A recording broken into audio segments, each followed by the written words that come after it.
আজকে বানাবো আমার আম্মুর স্টাইলের কোরমা।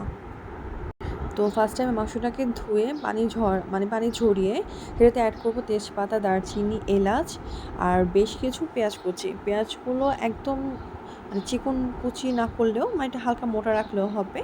তো সেটাতে আমি অ্যাড করে দিব হচ্ছে অল্প করে হলুদের গুঁড়ো, বেশি অ্যাড করবো না হলুদের গুঁড়ো, খুবই সামান্য পরিমাণে অ্যাড করব।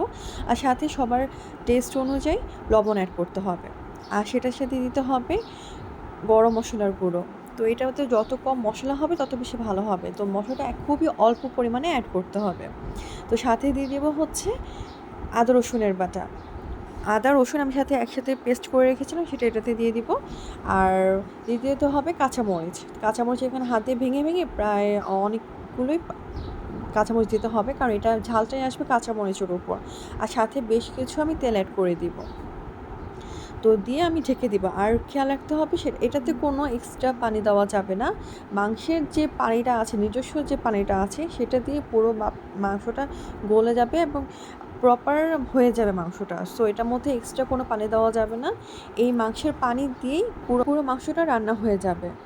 এটাতে শুধু একটা জিনিসই খেয়াল রাখতে হবে, সেটা হচ্ছে কোরবানি যখন হবে তখন ফ্রিজে সে মাংসটা না দিয়ে সাথে সাথে মাংসটা ধুয়ে সেটাতে চুলায় বসিয়ে দিতে হবে।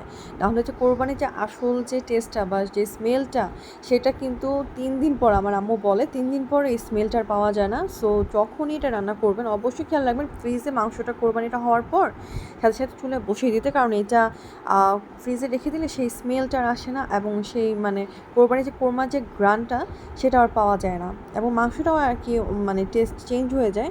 সো আম্মু সবসময় আমাকে এটা বলে যে সবসময় যখনই কোরবানি হবে তখনই মাংসটা ধুয়ে চুলায় বসিয়ে দিতে।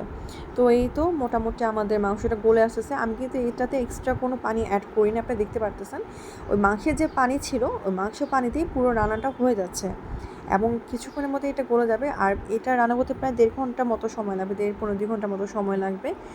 সো আপনারা যারা প্রেসার কুকারে রান্না করতে চান তারাও প্রেসার কুকারে দিয়ে দিতে পারেন। তো আমি নর্মালি ফ্রাই প্যানে রান্না করছি।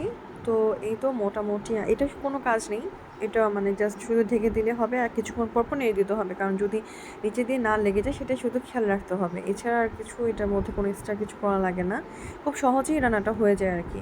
তো এই যে দেখতে পাচ্ছেন অলরেডি আমার মাংসটা হয়ে গিয়েছে এবং পুরো পারফেক্টলি একদম সফট হয়ে গিয়েছে এবং অনেক সুন্দরভাবে রান্না হয়ে গেছে এবং যে কোরমার যে স্মেলটা সেটা ভালোভাবে হয়ে গিয়েছে। আমার রান্নাটা হয়ে গিয়েছে। সো আল্লাহ হাফেজ।